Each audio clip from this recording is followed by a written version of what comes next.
there's all different, you know, angles and ways you can look at it. So, you know, just because you've passed your insurance exam doesn't really mean anything, because, you know, even agents will admit that, you know, I don't, you know, a lot of agents, just because they have their health license doesn't mean that they know a lot about Medicare. You know, they could have passed the exam and then just done something totally different. But go ahead with your statistic or whatever here.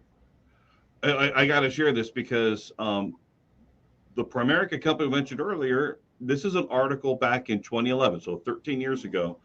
There's a Wall Street Journal, and I'm not subscribed to the Wall Street Journal. I just don't read it that often.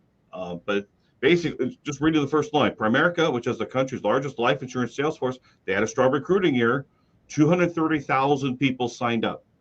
Now, I'll guarantee you, almost all of them are gone now. But their whole thing was to weaken the licensing test to make it easier for people to get an insurance license. But when we look at the consequences of improper advice, the consequences can be disastrous. Granted, Primerica only sells term life insurance.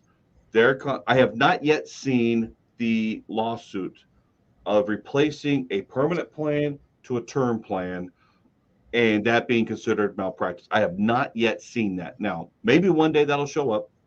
Haven't seen it yet.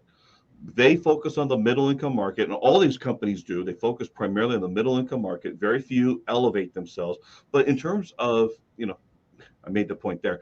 But in terms of growing, I mean, those letters after my name, I did that because I wanted to be really good at what I did. And I naively thought, once I get those, I'm done, right?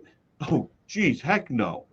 There is so much more beyond these that, in a way, this is why for certain concepts in insurance financial services, you kind of have to have those. Now, Mike, you don't have those letters after your name yet, but as you can tell, and anybody else listening, he's on this show because he has that exceptional competence.